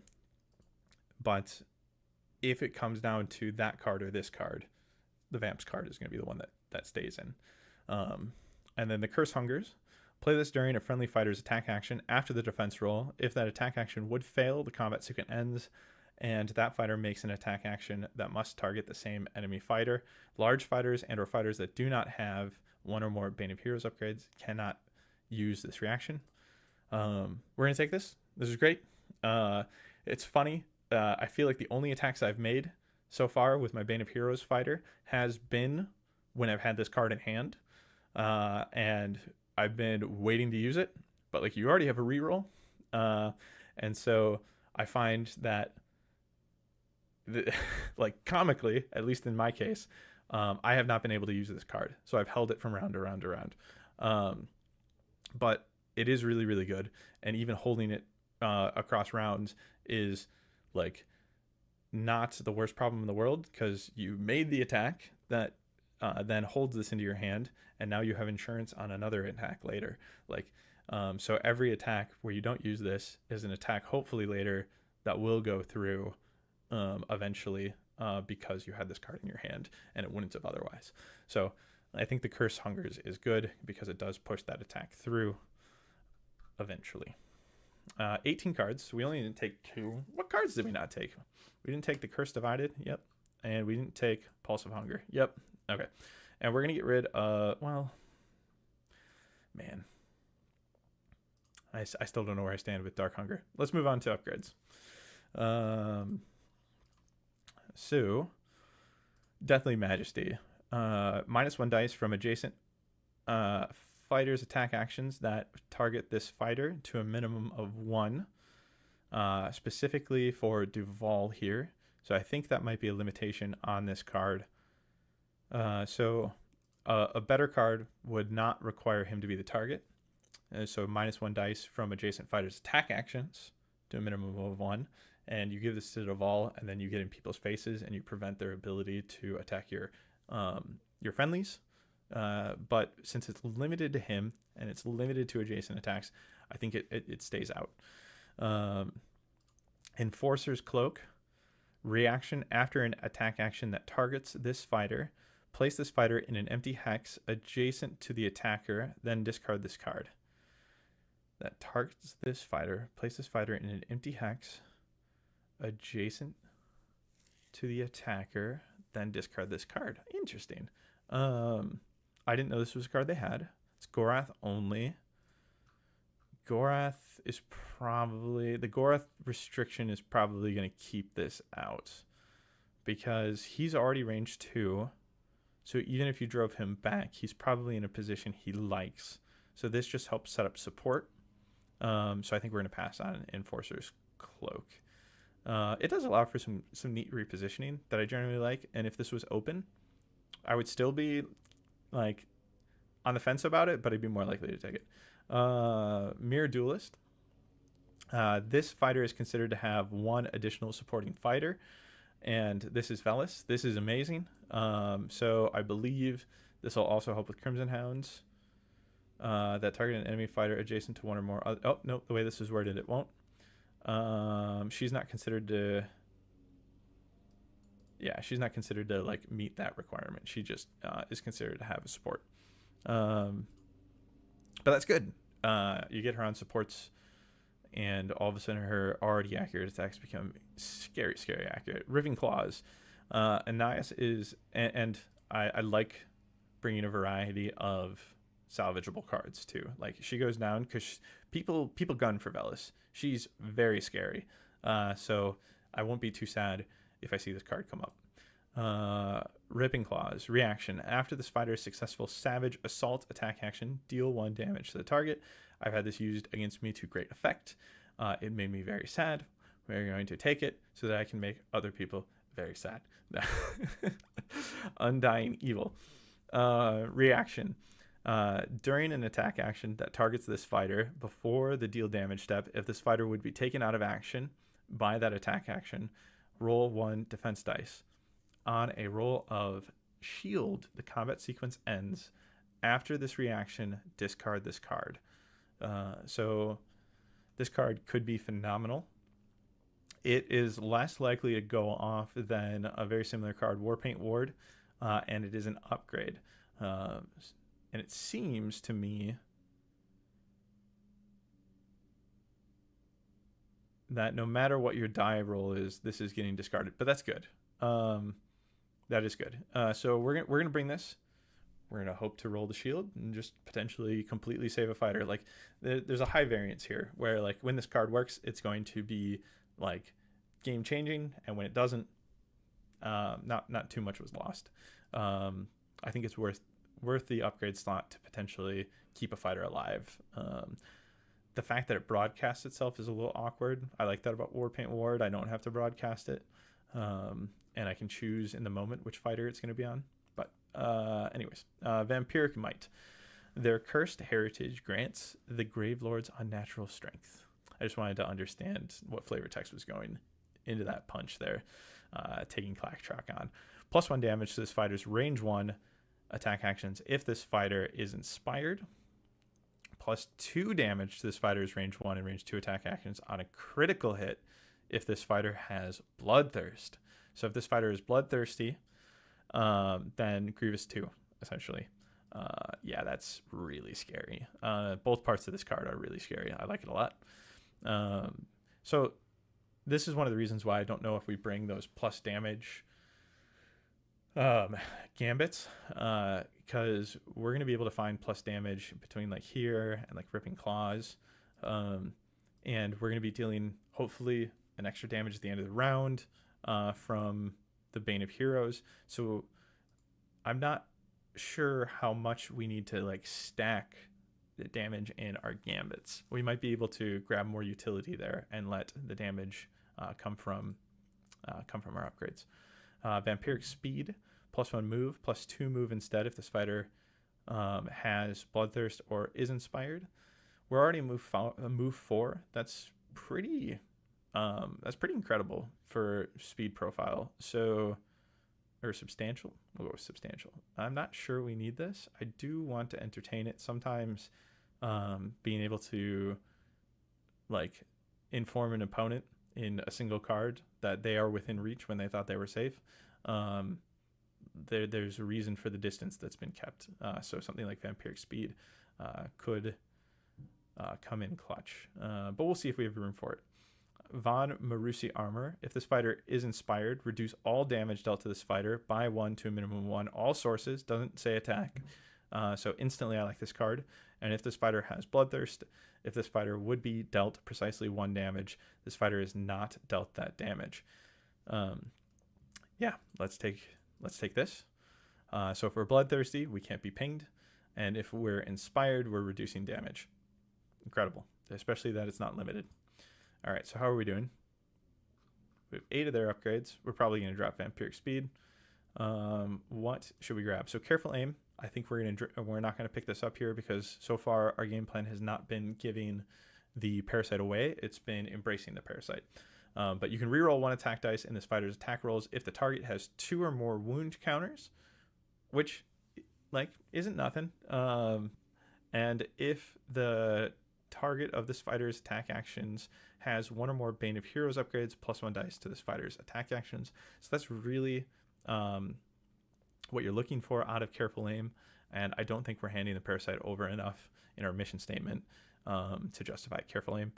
All right, Despairing Strength. This fighter's range 1 attack actions have Grievous 1. If this fighter has 1 or more Bane of Heroes upgrades, +1 damage to this fighter's range 1 attack actions instead.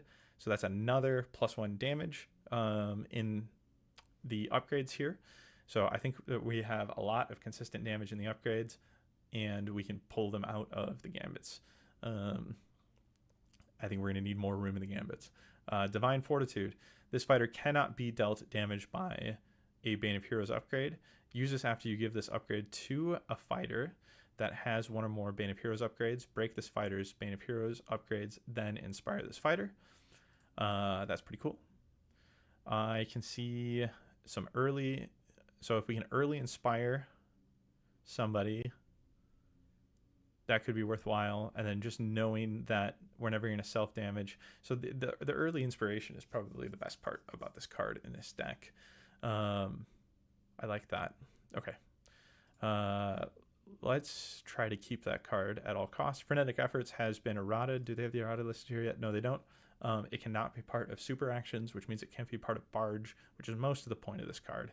Well, listen to the latest upcoming Underworlds Undergrounds episode. I got to be a guest host on that episode, and the uncovered secrets for it is Frenetic Efforts. Shh, I didn't tell you. But there's where you can hear all your niche arguments for bringing it. I'm going to leave it out here. Fury Bound Leaps. If this fighter has 1 or more Bane of Heroes upgrades, this fighter has the Flying trait. Could be substantial. If we're playing against the Exiled Dead, we can run over them just because we have the Bane of Heroes and Fury Bound Leaps. Use this after this fighter makes a Barge super action. Remove 1 of this fighter's move tokens. Now, yes, having a move token is a negative when you want to be charged out, but a lot of the time you're also not taking a Barge action because you're staggering yourself, and that hurts. So it's cool that it tries to shake the move token off a Barge and give you flying all in one. But I think it's it's a pretty hard case to make. Like, I'd rather have the +1 or +2 move from vampiric speed and just move around whatever I'm trying to fly over. Okay, so instinctive reprisal. Use this during an enemy fighter's successful attack action that targeted this fighter. After the deal damage step, if the attacker is adjacent to this fighter, deal 1 damage to the attacker. If this fighter has 1 or more Bane of Heroes upgrades, roll 1 attack dice. On a roll of hammer, deal 2 damage instead. It is interesting that anytime they try to, after the deal damage step, they have to deal damage. No, I don't like the fact that they have to deal damage to trigger this, and so that we have to like assign it in advance. Like, yes, it will make them nervous to attack this fighter, and like, yes, there's a potential for us to damage them, assuming that they are range 1. Because if they're not, then this conversation doesn't matter. This fighter has, yeah, so they got to be adjacent for either side of that damage, and you're telling them how to plan around it as soon as you equip it. Oh, why did I hit plus on that? Minus was, I was like trying to exit it out, I guess. Anyways, Stolen Vigor. Use this after this fighter's second or subsequent attack action. Use this after this fighter's second or subsequent activation in a phase. Remove 1 of this fighter's move tokens. If this fighter has 1 or more Bane of Heroes upgrades, you can remove 1 of this fighter's charge tokens instead. If you do, break this card. So once you get down to a few fighters and you're dealing with pretty much your Bane of Heroes fighter and 1 person, like, you might be able to like justify this. It's really a late game card in my mind, because so essentially you got to do like a guard action or maybe a standing attack action if you're lucky, and then your second activation is a charge, and then you're able to react and break this to clear the charge token, assuming you have the Bane of Heroes, which you would in this scenario. Like, you're planning this out, and then you're now able to charge again on your third activation with the same fighter. So this can really offer you that, elevate your final fighter, but I'm not sure what it's going to do for me before that point. So I kind of want to resist taking it, test without it, and think about how many times I wish I could have gotten a third charge or a third activation out of the same fighter in a round. That's what I'm going to be thinking about. And then I'll maybe bring Stolen Vigor in if that desire is often apparent, is often present. So Tenacious Resilience. Use this after you give this upgrade to a fighter that has 1 or more Bane of Heroes upgrades. Break this fighter's Bane of Heroes upgrades. When this fighter is given a Bane of Heroes upgrade, heal 2 this fighter, then break this card. If this fighter is large, heal 1 this fighter instead, and then break this card. I love the fact that you can just use this to heal a fighter too, right? This is a heal 2 at the cost of a glory, and yes, I'll take it, right? You're going to put this on somebody, break the Bane of Heroes on them, and then you're immediately going to give them the Bane of Heroes back, and they've healed 2. And I think that can be substantial. So we're going to try to take that. Weaken Soul. This card really only works if we have a game plan to give the Bane of Heroes over to our opponent. I'm not really feeling that right now, so we're going to pass on this. But if that was more of our mission statement, we would take this because it's essentially an extra damage that we're handing them. But you also then have to like hold it for that like right moment, and the right moment might be like the next round, and then you're holding this card over into the next round. So unless your mission statement has very clear like handover goals, I think this card can be a bit of a trap. And Wicked Aim. This card's fantastic. We're bringing this card. +1 range to this fighter's attack actions. Now we got to be careful with how much this is going to mix, and this will probably be just something that I address in a field report next week, is how many times I had to manage this biting me in the butt with like, what was range 1? Because as soon as they have Wicked Aim, they don't have range 1. They have range 2 if they don't have the Bane. They have range 3 if they have the Bane, which is nuts. And then if I only want a single use on this, I can elevate like Gorath's range 2 to 4. And then we're only using this for single use in that case. But Wicked Aim is just phenomenal to be able to extend the attacks that far out. And as long as you're increasing a range 1 to a range 2, things like Vampiric Might are still going to take effect. Things like Despairing Strength won't. So that's something to keep in mind. All right. We have a tuning to do. So we've got 12 cards and upgrades, 18 in Gambits. Gambits we knew was going to be our hardest. So let's trim this down. We're going to try to start with, I think we're going to start with upgrades and objectives, and then we'll tackle the harder column last because we'll have a clearer understanding of what we need from it. So right now we have 3+ damages in upgrades, essentially. Ripping Claws is kind of a 1 damage thing. Now, when you're up against something like Rhymeworm's Bite, they have like I don't take damage from power cards. I don't take single damage from power cards, if I remember the way that's worded right. So this card will be denied its +1 damage there, but in most other cases, where they're not negating 1 damage down to 0, you're getting an extra damage out of an IS.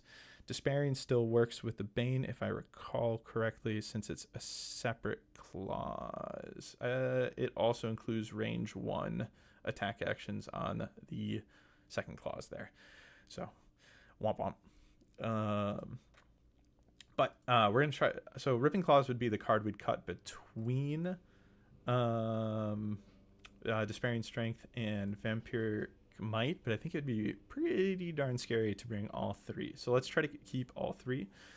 Mere Duelist is going to give us extremely reliable attacks from Velis and potentially scything attacks. So really interested in supporting scything opportunities. It's cut off for you. Oh, it is. Womp womp. Is that based on where I click it? Oh, it is.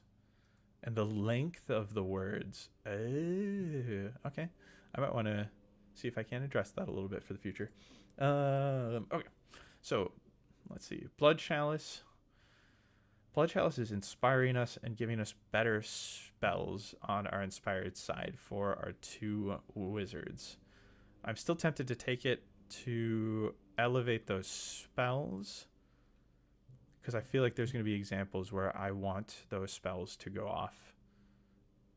So we're going to consider keeping Blood Chalice.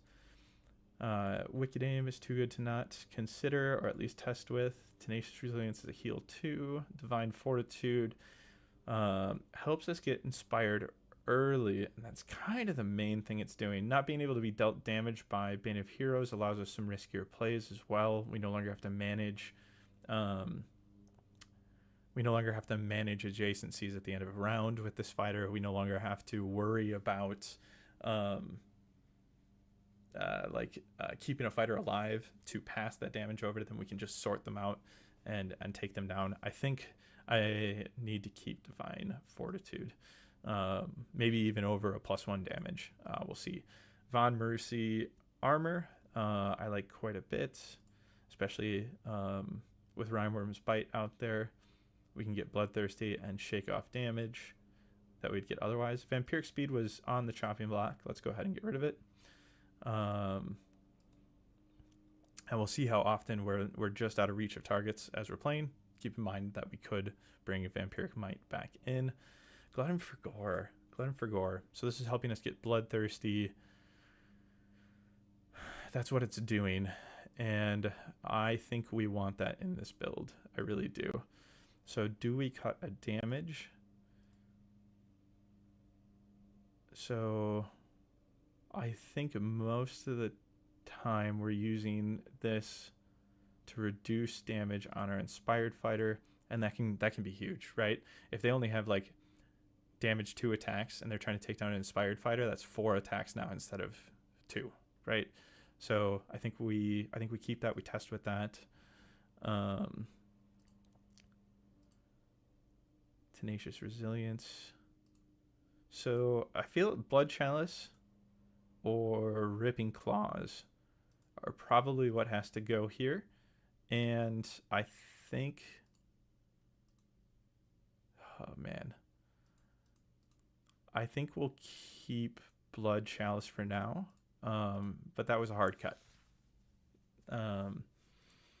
So that way we have 2 damage sources that can go on multiple fighters, including Annias, and aren't limited to Annias and can't be shaken off by like Rhymeworm Bite, for example.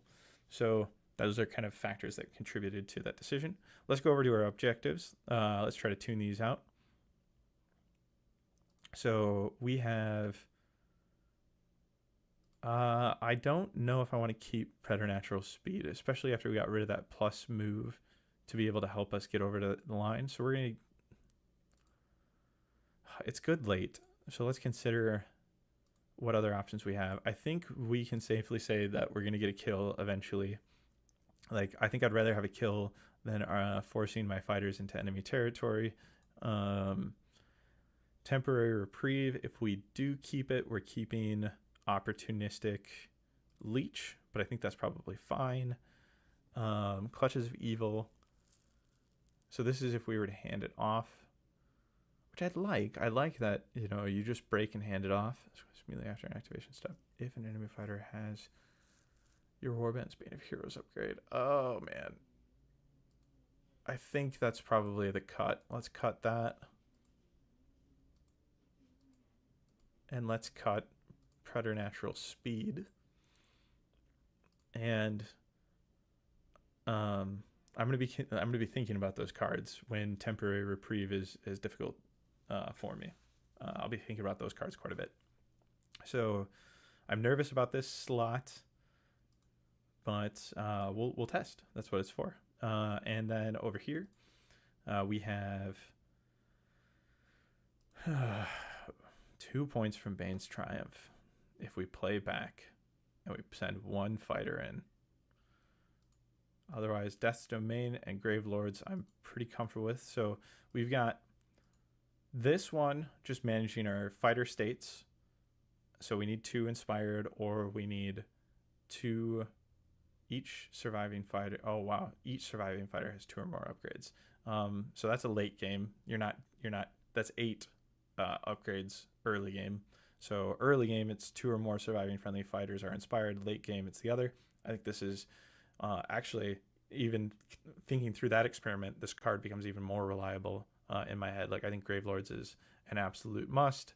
Death's Domain is a must. We can hold on to Recovered Poise if we need the oneer. We're considering cutting Bane's Triumph just to open up our play pattern.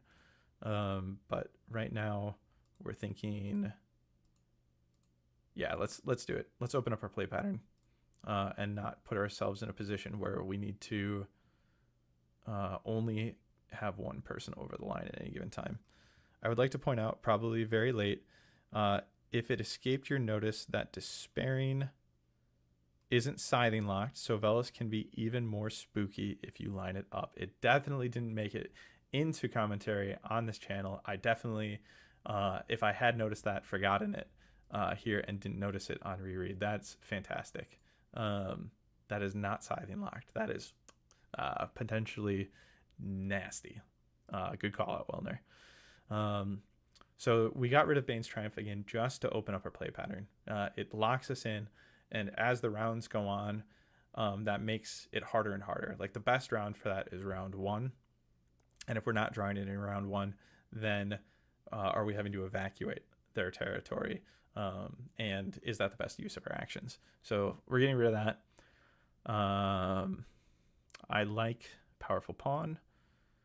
I'm pretty dang tempted to keep Far and Wide and Cursed Tyrant. So I think then we're cutting either Recovered Poise or Beyond Exhausted. And they're both extremely reliable. I think we can cut Recovered Poise. Yeah, let's go ahead and cut Recovered Poise. Just because it requires the Inspire state, and the Bane of Heroes is fighting that if we're in the last round the game, and we're down to one fighter, and we have the Bane of Heroes on them, all of a sudden our 1 point or can't be scored, even though it was super reliable early, and then now Beyond Exhausted is reliable across the whole game. So I think that's easy there. Zombie man helping fellow undead. Indeed you are. So we've got our objectives, we got our upgrades. I think we've got a pretty good grasp of our game plan here and what we need from our gambits. This will still be the hardest part, especially if I continue to have an obsession with holding on to Dark Hunger. Glamour, I love. This is a great control piece. I can't directly draw a line between this and the objectives. This is just this is a control piece. It's maybe putting less damage on your fighters because you're up against an elite warband and you've just told them, in round 2 and round 3 that they can't charge out, or even in the first round that there's a fighter that they're not going to get an ideal activation out of. So this card is not meant to further my game plan. It is meant to damper theirs. But it's a card that I have similar in Skate's Wild Hunt, and the games where it goes off, it's within 4 for them. It's only within 3 here. The games where that card goes off, I have more of an advantage in those games, and I definitely think the quality is there in the card slot. So let's see. So Bestial Transformation is never going to work with Wicked Aim, so that's something to keep in mind, but it's still really good because it's that break of Bane of Heroes without having to use a Bane of Heroes card to do it, and it's range 1 and cleave and ensnare after that. So that's good. Blood Vial. I mentioned that we might be getting rid of Blood Vial. I think we have enough tools to get inspired fighters, but I can draw a line from this to Glory, so I don't want to quickly get rid of this card unless I feel that I'm really good in that camp. Give hunger counters. Yeah, I need this. So break Bane, great for game plan. Help me inspire, get 2 glory, great for game plan. Potential heal otherwise, that seems fine.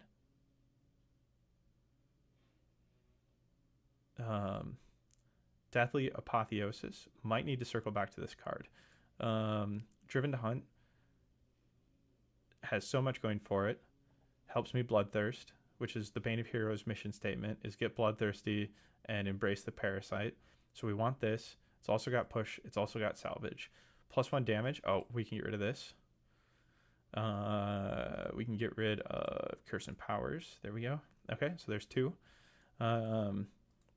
Quicksilver Advance. So an out of sequence move action. Now this can get us into scoring positions. So that can help with Death's Domain, and often has in my experience, because this might be how you push somebody, or this might be how you move somebody onto the open objective or over to one that you need to flip before you abandon it. I guess you probably aren't abandoning it in that scenario. That's something I'm used to doing with Lihan, because he can't hold himself. So I'll use a friendly fighter move ploy to get him over to one and then flip it. But either way, when you're dealing with 2 tokens and you're leaning into combat, a trick like this to retreat away is good. A trick like this to then be able to make that combat turn and retreat to a scoring position is good. Maybe we just hit somebody off of an objective and we're using it to get onto far and wide. Yeah, so we're keeping Quicksilver Advance. Play this after an enemy fighter's attack action that deals damage to a friendly fighter. So I don't know if this does enough. We have to be damaged, and then it could inspire us, but I think I'd rather keep Blood Vial for that. Yeah, I don't think this is doing enough. Or it replaces itself, or it pushes a fighter, or push that fighter 1, but they've just been dealt damage. It can push them back. So if you have the Bane of Heroes, you take damage, they push you away, they think to themselves, okay, now the Bane is going to hurt them. Boop, it pushes you back. Man, it does so much. then maybe I do keep it. Tenebrous Form. I think I'm giving this to a Bane of Heroes fighter if they're sitting on an objective in enemy territory, and I'm saying good luck moving me.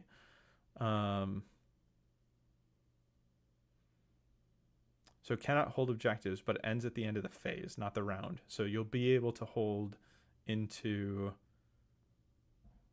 scoring, and you can't be driven back. I think that there's a place for this. In fact, I think I value all of these more than I value the rest of the Bane of Heroes side of the equation here.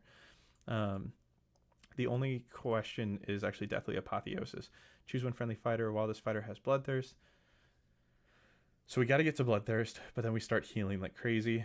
Otherwise, if we're inspired, we can reroll attack dice. I mean, that seems good. I'm going to mark this one as cuttable, though. This one might be uncut.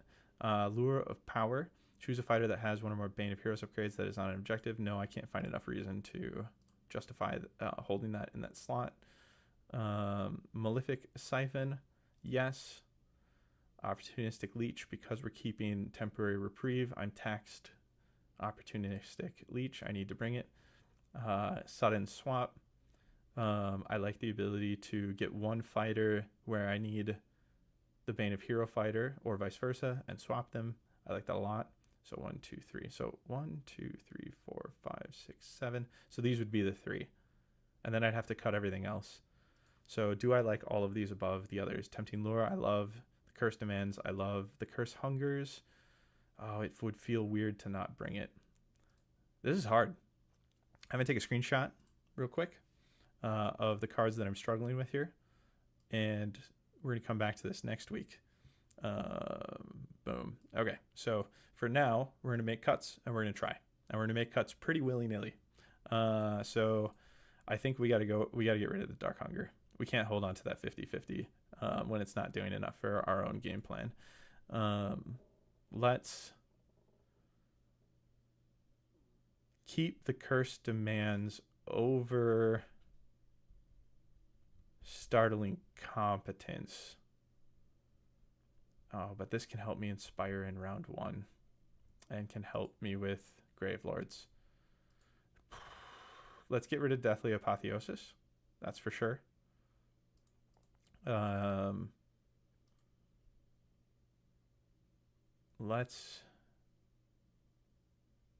And then this becomes even more valuable when it's combined with another heal. And this one's drawing a line to Inspiration.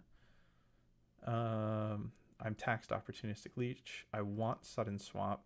I want Tempting Lure. I might have to choose between these two. And I think if I have to choose, it's Tempting Lure. So I might... Let's see. Otherwise, I have to get rid of both of these.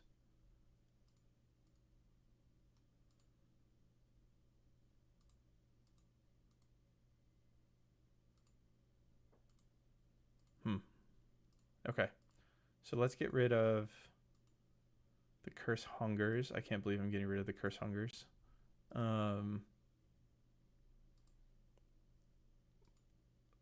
Let's get rid of Sudden Swap.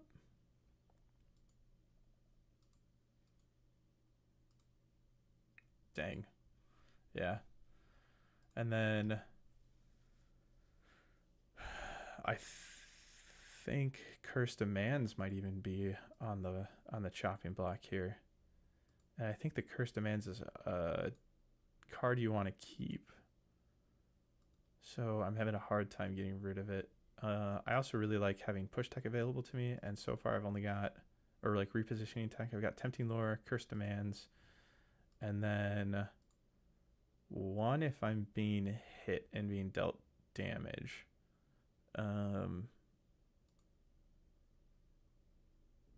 You know what? We might have to ditch. No, this fuels 2 points if I take that hit on the chin and use it for an Inspire. Okay, so however, well, okay. We're gonna do. Are we gonna get rid of Dark Glamour? I don't want to get rid of Dark Glamour. The rest of this works too well with my game plan. So at least for testing, although it hurts me, we're going to get rid of Dark Glamour. Yep. And we're going to find a way to bring that back. I want Dark Glamour in this deck. All right, it's 2 p.m. I do need to get back to the day. But before I can go, we need a good name. So you feel like there'd be something pretty easy here, but I feel like it's almost too obvious. Like, we're not going to go with the Hungering Court, right? So I almost want to go with like Satiate. Satiating a court of 2 hosts. Maybe like Hosts of Hunger. Name it the Bloodbound Parasite. Oh, but Bloodthirsty Parasite I think is probably the call here. I think you're really close with that. The Bloodthirsty Parasite. Bloodthirsty Hosts. Ooh, I think that's the name. I'm calling this Bloodthirsty Hosts.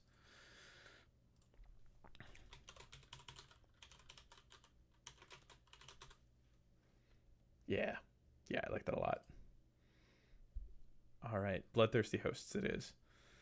And I'm sad to have gotten rid of my spell, and I hope to be able to bring it back after the field report. All right. Well, I got to wrap this show up. Thank you a ton for watching. So next week will be a week B. It'll be an experimental week. I'm not actually sure what we're filling slot B with next week. So if you have a deck that you would like me to deck doctor, so to take a look at, see if I can't identify what the goals of the deck are, identify what its strengths are, maybe identify some weaknesses, places it might struggle, offer recommendations, but to take a blind look at a deck that I've never seen before and see if I can't see the picture and what might I might recommend to improve upon it. So that's next week, or potentially next week. Not 100% sure yet. But it won't be a fresh build, because a fresh build will be the week after. So in the meantime, between now and then, I will be testing this build so I can provide you with a field report. We can see how this deck sings, and you can see this deck build and many more at the Battle Mallets Nemesis Library. You can best reach me in the comments below or on the Mortal Realms Discord. You can find a link to the Mortal Realms Discord on themortalrealms.com, as well as everything else the Mortal Realms Network has to offer. Thank you for watching. Hope to see you next week. I've been Skylar, and this has been What the Decks.